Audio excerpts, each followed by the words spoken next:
Hello, welcome or welcome back.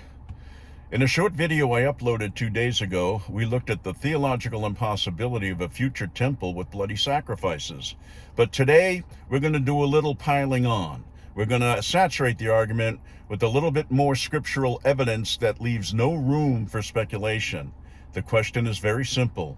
Did Jesus and the apostles believe prophecy was for a distant, future generation, or did they declare it was reaching its absolute climax in their own day? So let's start with the words of Jesus, which is the anchor of our argument. In Luke 21:22, Jesus points to the destruction of Jerusalem and says, "For these are the days of vengeance, that all things which are written may be fulfilled," end quote. Notice the word all. Not most things, not some things, all things. If all prophecy was fulfilled in the desolation of the Old Covenant system in AD 70, then the future kingdom people are waiting for is actually a past reality. Now, Jesus reinforced this in Matthew 5:18. He said not one jot or tittle would pass from the law till all was fulfilled. If there is even one prophecy left to happen, then we are still under the Old Covenant law today. But we know the law has passed because Christ, at his word, fulfilled it all. After his resurrection in Luke 24:44, he told his disciples, "All things must be fulfilled which were written in the law of Moses and the prophets and the Psalms concerning me."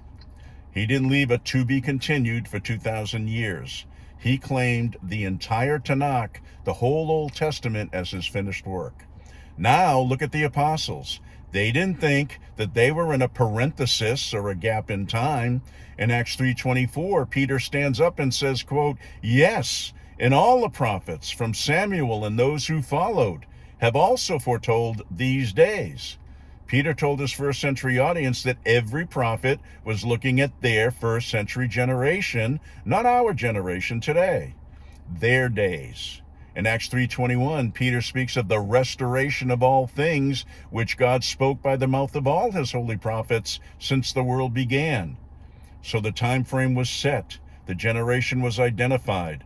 But where did this prophetic roadmap come from? Well, it came from the Song of Moses in Deuteronomy 32, which some scholars call the covenant roadmap. The prophets were simply covenant prosecutors applying Moses' words. In Deuteronomy 32:20, God predicted the Aharit, the latter or last end of Israel. When Jesus spoke of the end of the age, he wasn't talking about the end of the planet.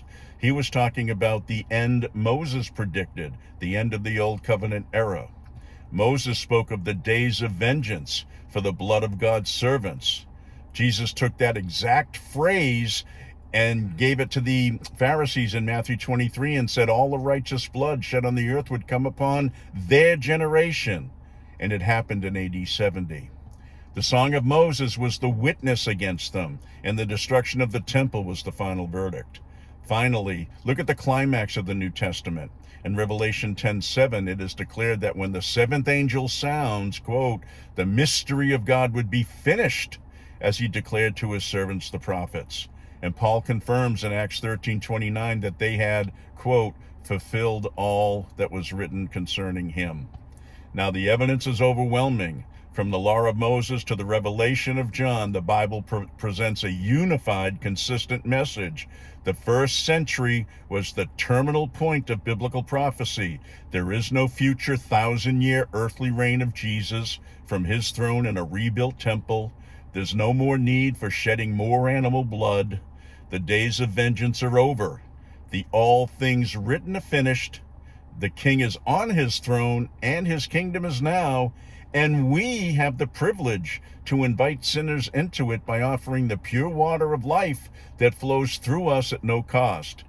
Jesus' once-for-all sacrifice on the cross, his resurrection in AD 70 parousia, secured it all.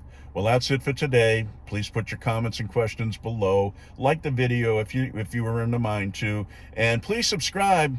I'd love to welcome you in. My goal is 1,000 subscribers by the end of the year. And I can't do it without you. And God willing, we sure can. Thanks.